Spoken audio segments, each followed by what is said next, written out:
Great to see everyone and some familiar faces. Liz Reynolds, I'm a lecturer in MIT's Department of Urban Studies and Planning and left the Biden administration last fall as special assistant to the president for manufacturing and economic development, working closely with Ronnie on some of those supply chain challenges. Thank you, Liz. Renee? Hi, Renee Bowen, Professor of Economics at UC San Diego. I'm also the founding director of the Center for Commerce and Diplomacy. My areas of research are political economy theory and international trade. So I come at this from the international dimension. Thank you. Gbenga? Thank you. Gbenga Ajilore. I'm a senior advisor at USDA Rural Development Mission Area, and just want to shout out Go Bears as a proud Cal alum. Wonderful. Thank you. Welcome. Mark? Hey, everybody. I'm also a proud Cal alum. I'm Mark Muro, Senior Fellow, Brookings Metropolitan Policy Program, and have been working on the interplay of people, place, and technology for a while. And last but not least, John. Hi, MIT doesn't have a football team. And I'm a professor of economics at MIT, which is why I made the joke. I worked for most of my career on health economics, but I became in the last few years very fascinated by the issue of place-based economic policy.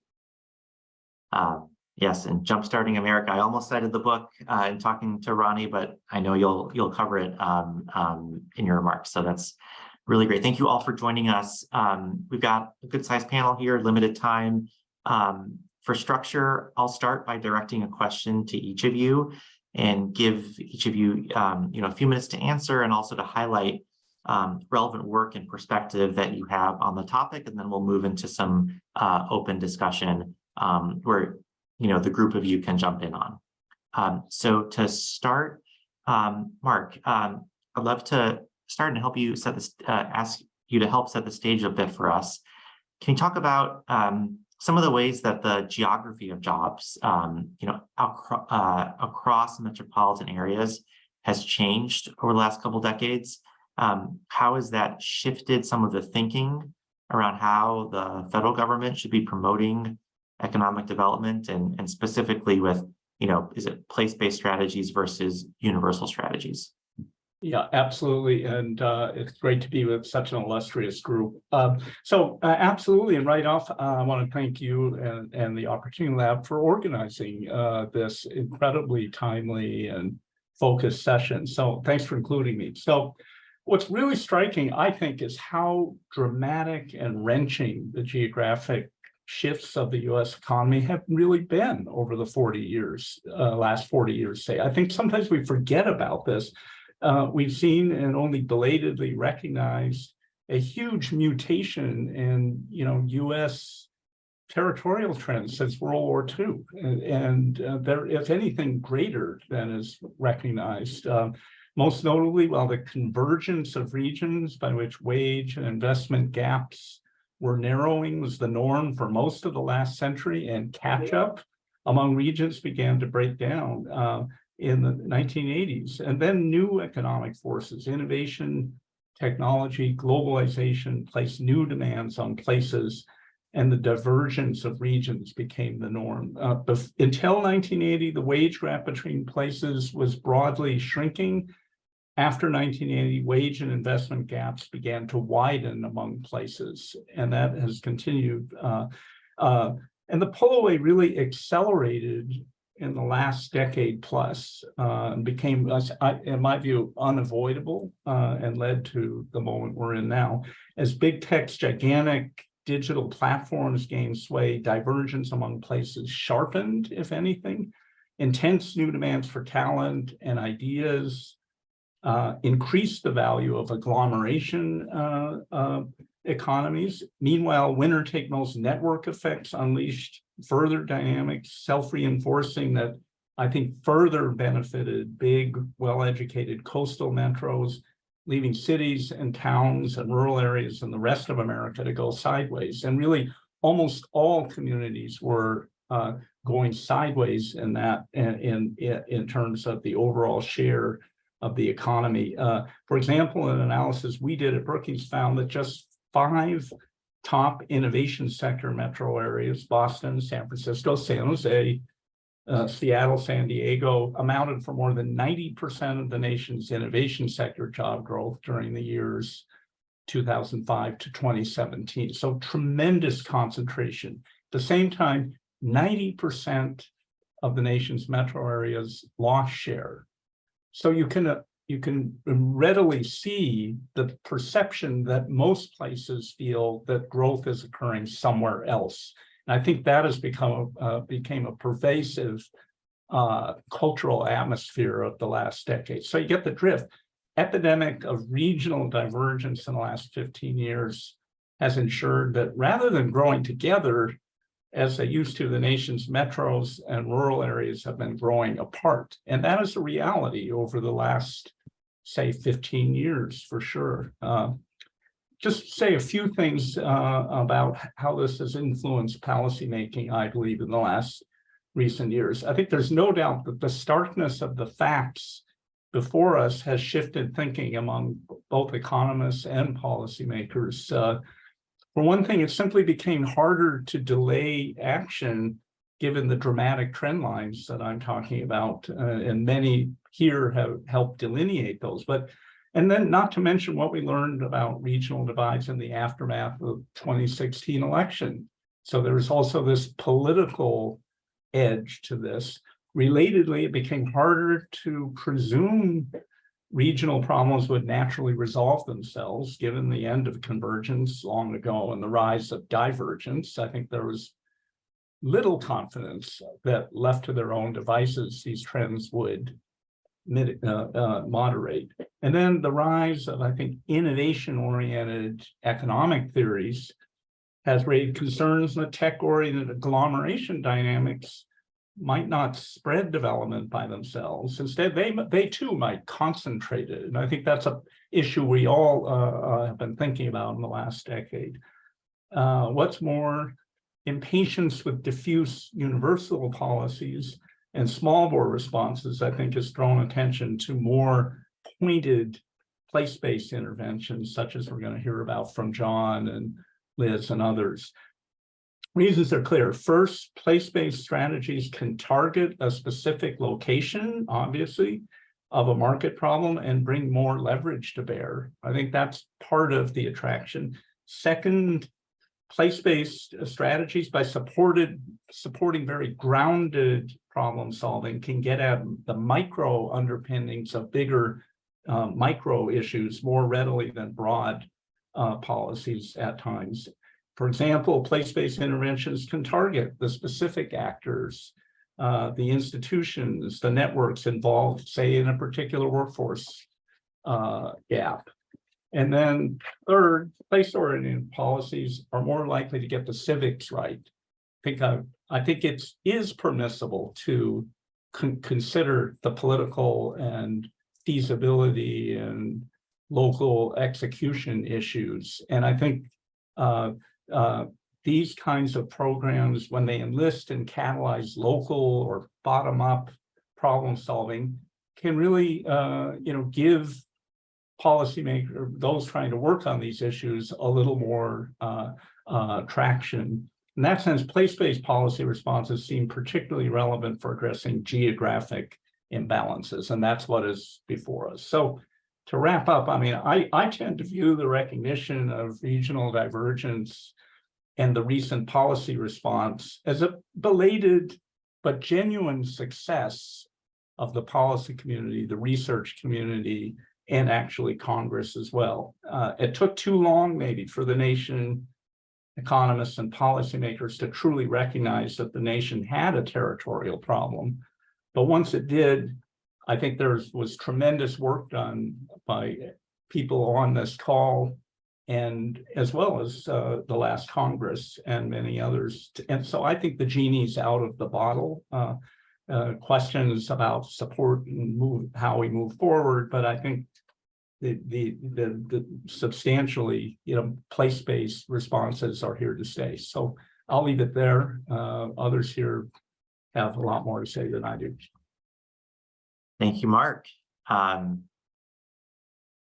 So with Mark's emphasis on place-based policies being here to stay, a territorial problem, an opportunity. John, could you please talk a bit about how, some of the recent legislation coming out of Congress fits into this picture that Mark just spoke to, IRA, CHIPS, infrastructure bills. Obviously, you've had a blueprint from before this time.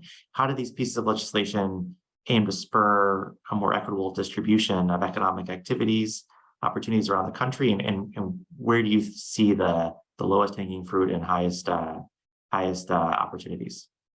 Yeah, thank you, Danny. And Mark's comments set mine up very usefully. I just want to build on what Mark said for 30 seconds to talk about the enormous change we've seen within the economics profession. When I was a kid, and for much of my economics career, economists viewed places no different than firms. They were just aggregate representations of economic activity. And just like we didn't want to pick winners among firms, we didn't want to pick winners among places. Instead, the view in economics and what I taught in my public finance course was we should support people through training income transfers and let the firms or the places die or thrive based on their fundamentals. This really changed to continue the Berkeley ties. The person who in my mind is most responsible for changing this is Enrico Moretti, who really brought to our attention two fundamental points. The first, as Mark mentioned, is that the agglomeration economies have become dominant in our modern information economy, leading to this great divergence. So superstar cities just pulling away. I've seen this personally, when I go around the country and give talks about my book, Jumpstarting America, which I wrote with Simon Johnson. We always ask every group of students all over the country, how many of you would like to have a job after you graduate somewhere other than Boston, Washington, New York, Seattle, San Francisco, or LA? We have never at any university had a group had more than 15% of the students say yes. Okay, that's 6 cities in a country of hundreds of viable, enormous cities. Okay, that's ridiculous, but it really reflects what Enrico wrote about. The problem is these superstar cities are rejecting this phenomenal opportunity they're being given. We could have a country with 6 incredibly rapidly growing vibrant cities, but they're actually shrinking because they won't build more housing.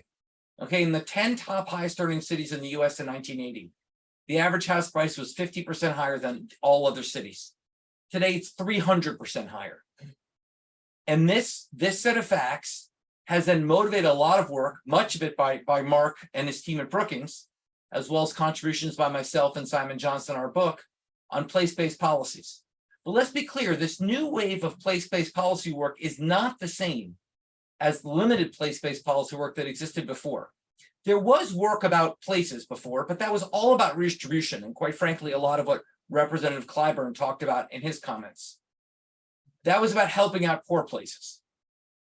The new wave is different. It's about opportunities for growth, or what Simon and I call opportunities to jumpstart places to be next generation tech hubs. This new wave of thinking also means a new wave of policymaking. We've long had an arm of the government that's been targeted towards place-based redistribution, most notably the EDA at Commerce. But their model was small money to lots of places. Such a model doesn't work to address the fundamental imbalance between places that are part and parcel of the Great Divergence. For these places to compete, we need to simultaneously address shortfalls in education, VC financing, scientific infrastructure, and other major investments. This agglomeration hurdle requires that these places have scientific infrastructure, business infrastructure, and social infrastructure to grow at the same time to attract and grow the next generation of tech workers. This is costly. Simon and I did some back of the envelope calculations, which suggest for a city of 1 million people, this will require net investment of $1 billion to $2 billion over a decade. This means we can't follow the spread a little money all over the place model. We need a new model of actually picking winners. And this is a radical departure that requires fundamental adjustment in the thinking of both economists and policymakers. Now, the major economic initiatives of the Biden administration, the infrastructure bill, the Inflation Reduction Act, and the CHIPS and Science bill, show 2 different approaches to this issue. One approach, as embodied by the IRA and the CHIPS part of the CHIPS and Science Act, is to pick sectoral winners. These are sectors with good jobs, but where the argument goes further than just, we need more jobs. In particular, there are strong arguments on national security grounds that we need more domestic semiconductor fabrication. especially since the vast majority of semiconductor fabrication lies a very short distance from China. Okay, and so basically there are huge national security concerns beyond the job concerns. Moreover, there's obviously huge negative externalities from climate change that we can address the types of investments made in the Inflation Reduction Act. So that's one approach. I'm not going to talk about that. That's the sectoral approach. The second approach, which is really embodied by the science part of the CHIPS and Science Act, is to pick locational winners. And most notably is the authorization of $10 billion for investment in the Tech Hubs program as part of the CHIPS and Science Act. This is allocated through a two-stage competitive process with initial allocations to any place of up to 150 million, and then follow-on allocations based on performance for at least 18 places around the country. This is a fundamental change and an important step forward for the think big view of geographic allocation. Most importantly, as Ronnie mentioned, it builds on a pilot, which suggests that this model can overcome the fundamental political challenges facing this approach. Under the Economic Recovery Act, the EDA of Commerce was allocated $1 billion to provide exactly such technological jumpstarting grants to local areas through its Build Back Better technical challenge. What resulted was a highly respected and totally apolitical process run incredibly well by Scott Andes at Commerce that picked 21 places around the country that will receive between $25 and $65 million. These places are in all regions of the country in red and blue states alike. And most importantly, there was no whiff of political interference. This is a great trial run for the larger Tech Hub competition. Another example that's also in the CHIPS and Science Act is the new Innovation Engines grant program being run by NSF, which will give up to $160 million over 10 years to regional innovation coalitions. Once again, both of these approaches, picking sectoral winners and picking geographic winners, represent important departures from standard economic policy, from standard economics and politics. And I think both represent a realistic view that standard politics have blocked us from taking the steps necessary to address critical issues like global warming and regional inequality. That said, the work has just begun. And let me close, since I'm an economist, I have to be negative. Let me close with three critical limitations and challenges that we face. The first is the tension with what Representative Clyburn talked about, targets of opportunity versus targets of need. We can't turn every small community American into a tech hub, but we don't want them left behind. Now, one thing to recognize is that more than 90% of Americans live within commuting distance of a medium or large city. So really focusing on cities will help almost all Americans. But the question is, for the rest of the country, should we just focus on redistribution or should we be more ambitious? Representative Rokana has talked about turning people in rural areas into programmers. Is that realistic? Or should we just say, look, rural areas redistribution is the answer and this kind of technology investment isn't? That's a great question we need to figure out. The second is, and most important, I think people on this call, is evaluation, which is how do you evaluate fundamentally long-run investments in a politically realistic timeline? We don't want to just leave these programs unmonitored and then find out 5 years later they weren't working. But we don't want to overreact to short-term indicators either. That's exactly the type of thing I'm hoping that the Opportunity Lab at Berkeley can help with, which is how can we develop credible short-run indicators of progress towards long-run goals. The final challenge is the challenge of what I call political portfolio theory. The goal when picking winners is not to pick all winners, but to have a high average rate of return. Here we run to the fundamental challenge, which isn't, I'm not the first one to say this, which is that if a venture capitalist picks one great investment out of 10, he's a hero. And if a politician has one failed investment out of 10, he's a villain. And this is fundamentally inconsistent with the portfolio theory of how we're going to actually make this work. Take Taiwan. When Taiwan decided to do a large investment in the future of the country, they set up a giant technology hub with about 15 or 16 different investment areas. 14 of them turned out okay, and one was semiconductors, and Taiwan got rich. The average rate of return on that portfolio was phenomenal. But if they had the American-style political system, they'd get beat up for all the losers they had. So the question is, how do we move towards more of a private sector portfolio view? Now, I don't know the answer to this. I think this is the #1 political challenge. But I will end with saying the answer may lie in an interesting place, which is the military. We never say we didn't use every single tank, so we wasted our money. Here's a tank we didn't use, so this was a failure. How do we get into that mindset in the context of investment? How do we get politicians to look at the whole and not just look at just like target failures? I think that's going to be the real challenge we face going forward. Thanks. Thank you, John. We will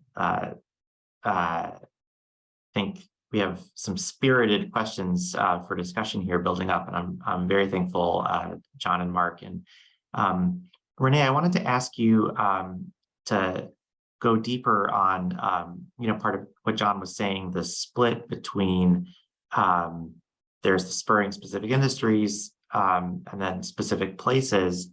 There are different ways that CHIPS and IRAs seek to benefit U.S. workers. There's also Buy American clauses. What do you make of the ways that these bills are aiming to support American workers? The balance between using place-based incentives and other policies by American and the other suite of policies that are in these bills. Great, thanks for the question. And again, thanks for inviting me to speak and putting on this wonderful panel. Let me start by prefacing this. I'm not an expert on place-based policies. My interest in place-based policies arose out of my interest in the international policy realm and what we can do to have better redistributive programs and better workforce development programs in particular. So I do want to echo a lot of what Democratic leader Jim Clyburn said, and some of what Ronnie Chatterjee said, which is that the New Deal was not fair, right? And many redistributive policies we have in place are either insufficient or ineffective. And that is also true for workforce development. Now, why am I interested in workforce development, any at all, and what does this have to do with trade policy? And then I'll get to your questions on IRA and CHIPS, which is very much at the heart of all of this. One thing to note is that the New Deal, signed in the 1930s, the other side of the New Deal that we don't talk about a lot is the trade component. So in 1934, the Reciprocal Trade Agreements Act was actually signed, and that was to go hand in hand with the New Deal. So an explicit part of opening up markets and opening up to trade was having this redistributive component. So now, why is that important? So in this current era, we hear a lot about worker-centric trade policy, and we hear a lot about supporting workers. And the question is, how is the current trade policy working with CHIPS and IRA to actually accomplish that? And is it actually accomplishing that? So I want to say two things about trade policy and CHIPS and IRA. Primarily, there are two objectives, as far as I understand, with these policies. One is the redistributive component, and the other is a national security component. The redistributive component goes hand in hand with a trade component, right?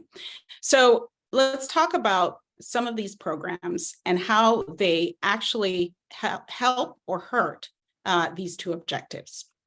So let's talk about CHIPS, for example. One of the main objectives of the CHIPS Act is to enhance semiconductor production so that we can actually have an alternate source of semiconductors in the long run outside of China. So we know that's one part of the objectives of the CHIPS Act. Does the CHIPS Act do that? Sure, to a small degree. We know that the $50 billion allocated to increasing production in semiconductors is way insufficient to actually make a huge dent in semiconductor production, but it will get us somewhere there. As Ronnie pointed out, a huge component of the CHIPS Act is workforce development, and that's the larger component of the CHIPS Act as far as I understand. And that's actually going to get us much further there. What a lot of people don't really understand is one of the bottlenecks, the major bottleneck actually in chip production in the United States is availability of engineers and plumbers. So we not only need to develop the workforce, and when I say engineers, we're not talking about programmers, we're talking about electric engineers. So if we're actually to make a dent in semiconductor production, we need to massively increase the output of electrical engineers in this country. Part of the reason we don't have more electrical engineers, it's not sexy anymore.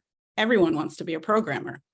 So going back to our place-based policies, it looks like having place-based policies targeted at education, educating electrical engineers in particular, that seems like something as a direction worth going in. But it's not clear that the CHIPS Act has explicitly made that leap. So national security, it's clear why CHIPS would address that. It's also clear that CHIPS in some sense can actually enhance our trade objectives. The other thing it does, unfortunately, is it introduces a subsidy race, an international subsidy race. So we've already seen that the EU has a matching CHIPS subsidy. We see Japan introducing further CHIPS subsidies. So is this the way we want to go? We have to ask that question. It will be cheaper semiconductors for everyone across the world, and it helps us diversify our production of sources of semiconductors. Is that the direction we want to be going in? Now, I also want to sort of talk about IRA, obviously. Does IRA accomplish either of these objectives? So the other big focus of the current administration is obviously climate. And IRA is meant to address that to some degree. If we really break it down, what does IRA do in terms of climate? The major part of this is that investment in electric vehicles. So does that really help climate objectives? I don't know. I'm not a climate scientist, so someone will have to help me figure out what the magnitude is there. Does it introduce some sort of frictions on the trade side? Absolutely. Does it help national security objectives? Quite likely the answer is no. So let me talk about the trade frictions. Again, what a big component of IRA is that investment in electric vehicle technology. Electric vehicles, that's the auto industry. As far as I know, the United States has a comparative disadvantage in the auto industry. So the IRA boils down to picking winners, as we've heard before, and the winner that we're picking is the electric vehicle in the auto industry. Is this my first choice for an industry to pick? If we are picking winners, I would say no, as a trade economist. But maybe others will disagree with that. Now, what about on the side of national security? So we all know that a major component of electric vehicle production is going to be cobalt. Where does cobalt come from? One of the major deposits of cobalt is in the DRC, Democratic Republic of Congo, who controls the supply of cobalt in DRC, primarily China. So again, if we want to be boosting electric vehicle production, what we're looking for is purchasing cobalt from China, the country rather, that we are actually trying to protect ourselves against. So that's one component. There's another component of EV production here in the United States and subsidizing EV production that can also endanger our national security objectives, if that is the objective. And excuse me. And that's the fact that we are actually hurting our trading partners. So we've announced EV subsidies. The first thing that has happened, one of the first reactions was from South Korea, who of course is disadvantaged by our EV subsidies. Another reaction is from the EU, who themselves were disadvantaged, and of course from Japan. So all of these are large auto manufacturers. Now they're trying to unwind these harms to our relationships, international relationships, but it's really difficult to unwind without congressional support. Now, Congress actually holds a pen on trade policy, something else we all need to know. So as we're trying to sort of assuage our trading partners in terms of getting them over this EV kerfuffle, we need these trading partners. We keep talking about a democratic alliance now. That's the new word. We've gone from onshoring to nearshoring to friendshoring, and now it's ally shoring. And so we're talking about these democratic partners. And so on the one hand, we are trying to get these democratic partners to work with us on national security and trade policy. On the other hand, we're harming them in terms of what we're doing in the auto sector. So again, I would like to emphasize that my perspective is purely international and thinking about trade policy and to some extent national security, even though I'm not a national security expert. But by and large, I do think that place-based policies are useful. The question is it really happening under IRA and CHIPS? Representative Clyburn actually said one of the benefits of IRA is helping, you guessed it, the auto industry in South Carolina. So if we look at what Catherine Tai, or USTR, talks about, Catherine Tai, or USTR, repeatedly talks about a US-centric trade policy, but then as she talks about, a worker-centric trade policy, but then as she talks about workers, she often refers to workers in the auto sector. So when we're talking about these place-based policies, IRA, CHIPS, is it really workers in the auto sector that we most care about? So I'll stop my comments there, but thank you so much. Thank you, Renee. Thank you, Renee, for that, the starting from an international point of view, and that's a great segue into Gbenga for, I think, a more rural point of view, so we can make sure that we're getting the different bases covered here. Gbenga, I wanted to ask, a lot of the discussion around place-based policy and divergence of economic opportunities focuses on cities, maybe former Rust Belt cities and communities. Could you broaden that discussion and touch on recent work to support rural communities, how that differs from the kind of support that has historically gone to urban versus rural parts of the country? Thank you very much for that question, Danny, and I appreciated being invited to this, especially to give that rural perspective, because one of the things that we haven't really heard about is why rural communities are part of this, that we talk about IRA, the bipartisan infrastructure law, and CHIPS and science, and, the stories have been told up in Charleston, Raleigh, not the major 6 cities, but, cities that are, starting to be part of this, but we actually need to go further to the smaller places. And one of the things that I also haven't heard much about is, we haven't talked about the pandemic, but a lot of legislation that we've had over the last couple of years have come out of the pandemic. And one of the things we saw is that our economy was not resilient. And so part of this legislation is to make our economy more resilient. We talk about domestic supply chains, things like that. And we talk about this industrial strategy, picking winners here and there. But one of the things that I always like to talk about is that this strategy is not going to work if we're not without rural America. And the reason why is because to be able to get, to be able to make the economy more resilient, to do domestic supply chains, we have to build industry and jobs in all these communities. And so one of the things that I really appreciated that the Representative Clyburn mentioned today was that there was that Lake Merritt Water Regional Authority, that when he was able to do that, then industry was able to come in because there was that infrastructure. So we think about the bipartisan infrastructure law that had money for wastewater that went to EPA. EPA is partnering with USDA to put that. And so now we have these communities that weren't going to be attractive to businesses that are going to be now. So we go to the Inflation Reduction Act, and a lot of part of it, there's $13 billion that is going to rural communities through solar panel, wind, all these things that go to do a lot more clean energy to agriculture producers, rural small businesses. That's a way that's going to be help the US be competitive in climate change and things like that. You tack on the IRS has their tax credits, that's going to be stackable. And so one of the things about the support that's different now to rural communities is that one of the issues that we have when, talking about distressed communities, something that, Tim Bartik has written a lot about, is that we have these federal resources and we have these historically underserved communities, but a lot of these resources are through grants, loans, or loan guarantees, and you have to apply for that. If you have a community of 1,000 and the mayor is the same as the fire chief, who's the same as the postmaster general, they don't have time. He or she does not have time to do an application. So you have to think about, how do you build capacity of these communities to be able to access these federal resources, to access these billions of dollars that's coming in.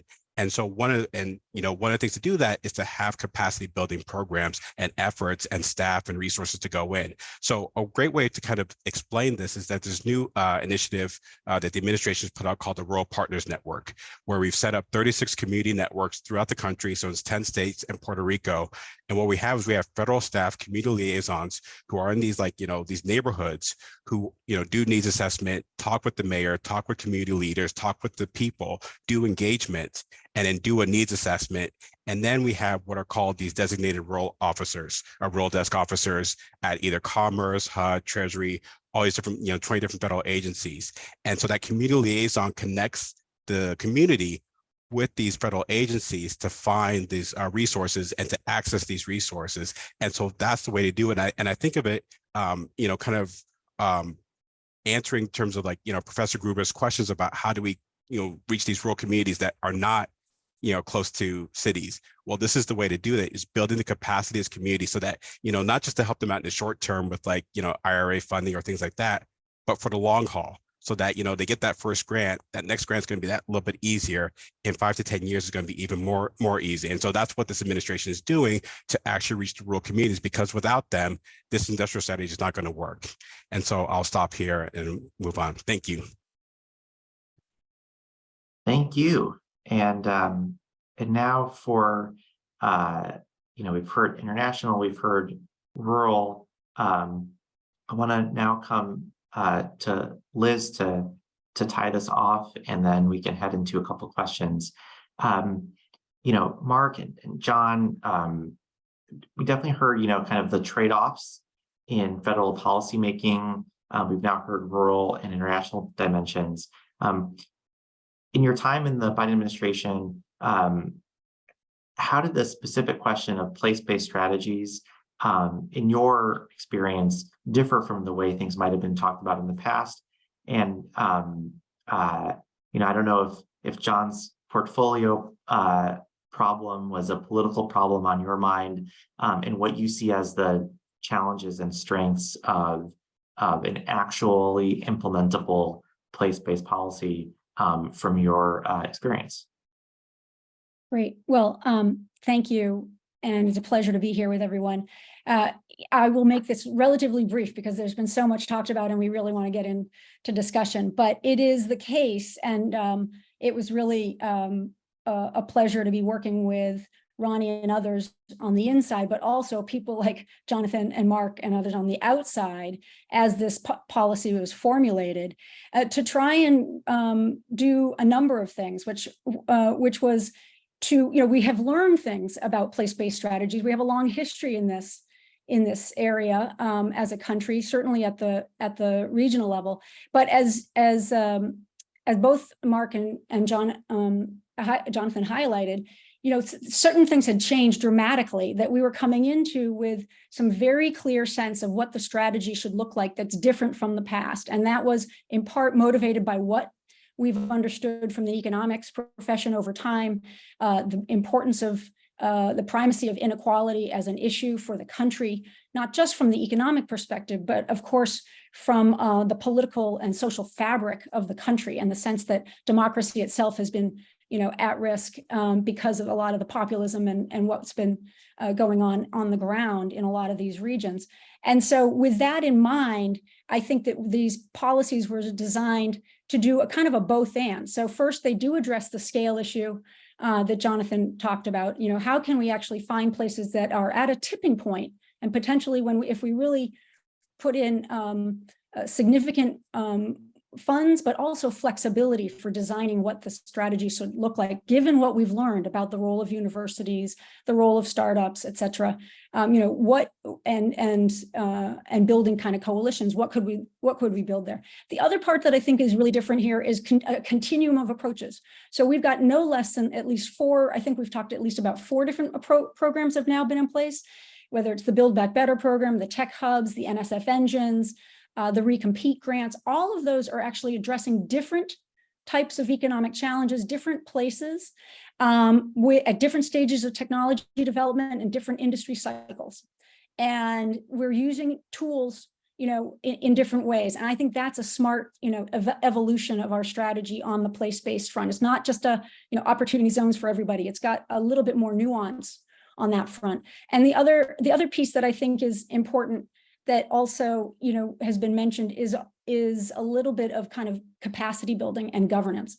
So I know in the Build Back Better and in tech hubs, all of these, there's now a real leaning into how do we structure these grants and these the regional capabilities so that we have a leadership structure that is robust and that we that can help manage something at this scale, but also is more inclusive. We have real carrots and sticks that were used to make sure that a broader group of folks are at the table, broader set of communities are engaged, and communities had to really step up to prove that. So I think governance has changed a bit. There's a lot of room for experimentation particularly with a policy lens. What can we learn, not just about spending money to develop a particular industry, but what does it mean about trying to improve our ecosystem and our institutions? And then finally, I will reiterate on this national moment. I keep calling it an exogenous shock to the country. I'm sure the economists here and elsewhere would start to ask whether just a few trillion is an exogenous shock, but it is an exogenous shock. And so these efforts are not being done in a vacuum. We've got over $500 billion that has now been committed by the private sector for investments around the country, incented in part by the industrial strategy of CHIPS, IRA, et cetera. And those are all in their own way building this reindustrialization, this infrastructure that Ronnie talked about. And I think that's something that is unique and something that we have to, really acknowledge as a moment for these places. I will say, and then evaluation of metrics, of course, we have, I think, hopefully more analytic capacity and firepower to really learn from these experiences. I do just want to say on the challenges that Jonathan was saying, is it redistribution or is it tech hubs? I think there's a middle ground here that actually we're trying to build, which is building a sort of a middle growth approach. Can we have places that aren't necessarily coastal tech hubs, but they have strong educational systems, they have strong associate degrees and post-secondary education? They're going to have, we are seeing investments in manufacturing, as we know, 200% increase on investment in manufacturing facilities recently. So all of those are, I think, an opportunity for trying to do, the Bidenomics building out the middle. There is a pathway forward on that front. And I think that this is an opportunity to do that. And I think the broader discussion we should have about CHIPS and IRA and carrots and sticks there. But I do think there's been a real effort to try and actually not, yes, we've picked winners, but we've chosen a portfolio approach when it comes to CHIPS. IRA is tech neutral when it comes to the tax credits, and whether you're, if you're zero emissions, it's, you have access to these tax credits. So there's a lot of things we've learned in terms of implementing industrial policy that I think we see in across these three bills. Thanks. Thank you, Liz. We have time for one kind of overarching question, and Liz, you teed it up perfectly, which is this tension between do we invest in the kind of tech ready non-coastal cities? Do we invest in distressed communities without that potential, or is there a middle ground? And so, Tim Barta's question was exactly this, is there hope for distressed areas other than Ann Arbor's and Madison's? And what would that look like?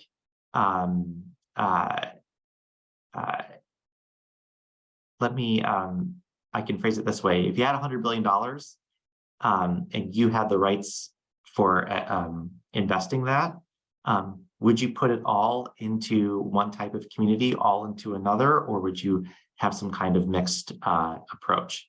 Go ahead and unmute if you want to jump in. Well, the economists, of course, are always going to say mixed approach because that's what we do. Clearly, I think the first thing to do is we have to recognize there's a tension. I think we shouldn't cheat ourselves to say, well, once again, we can just give everyone a great technology job. I think we have to recognize that some of the support is going to be for just regular types of jobs as well that aren't super high-tech jobs. And I think that we need to both do redistribution and create opportunities. I think and create growth opportunities, but I think the main thing to recognize is growth opportunities can affect a fairly large geographic area. Geographic mobility is like labor mobility is an all-time low in the US. People aren't moving for jobs like they used to. My view of that is, without much evidence, is partly that you're not going to move from Cincinnati to Berkeley because there's no place to live in Berkeley, and you only get to see your family twice a year. But you may move from Cincinnati to Columbus because you're a couple hours away, and a few hours away, you can still see your family, and housing's affordable. So I think that we need to recognize that these opportunities to create new tech hubs are going to benefit much broader swaths of the country and benefit rural areas, and not just particular cities. So I think that, that's a sense in which you can actually help a lot of people. I think what Enrico Moretti's work highlighted is, when you create a tech hub, you create a lot more jobs for people working in restaurants and barbershops and other things as well. You create a broader swath of economic opportunity. So I think we certainly, I want to sort of put a marker down for taking those big swings, but recognizing that they're not going to work for everywhere. We need to have some redistribution as well. Can I just put in one footnote that there's a new paper by Ali Hortascu and co-authors, essentially looking at place-based policies where subsidies are allowed to go pretty much anywhere, but particular locations have a lower threshold for accessing the subsidies. So I think there can be a middle ground in directing more of these subsidies to particular places, but also not biasing it too much in favor of any particular place. I think the way I want to answer that question is that we've already asked that question before and had an answer. And going back to Representative Clyburn's point, these stress communities didn't come out of nowhere. Like, policy created that. So like, we've had $100 billion before. You talk about the New Deal, things like that. We went to certain places and we chose not to. We've always picked winners and losers. And so, but we've seen the cost of that. And we've seen the cost of that, as Mark has mentioned, over the last 40 years with divergence. We've seen the cost of that in the pandemic. So the answer really is that it should be both, but that we do targeted distressed communities, because then in the next pandemic, those communities are no longer distressed, and then they're going to be able to be ones who do the, Build Back Better challenge, the good jobs. They'll have that infrastructure built because we did it now to prepare them for the future. My one addition would be, heavily to subscribe to the portfolio approach, but then also really doubling down on capacity, local readiness, building governance, building inclusive governance, and really kind of reconstructing, a plausible, governance in places. So we don't just create a sort of hierarchy of high capacity places succeeding while places with lower capacity fail. I think that would be a tragedy. So I think that intentionally building capacity is crucial here. And I think the programs are doing that. Almost all of them that I'm aware of have strong, phase 1 and phase 2 approaches. But I think this has to become a really central effort in the next decade. Thank you so much. That was a perfect way to tie together so many of the themes that the five of you covered. We are at time for panel 1. So thank you, Liz. Thank you, Gbenga. Thank you, Renee. Thank you, John. Thank you, Mark, both for your prepared remarks and then how you fed off each other here to guide our first panel discussion and lead us into an opportunity zones presentation, which I will now introduce. So thank you so much for joining us.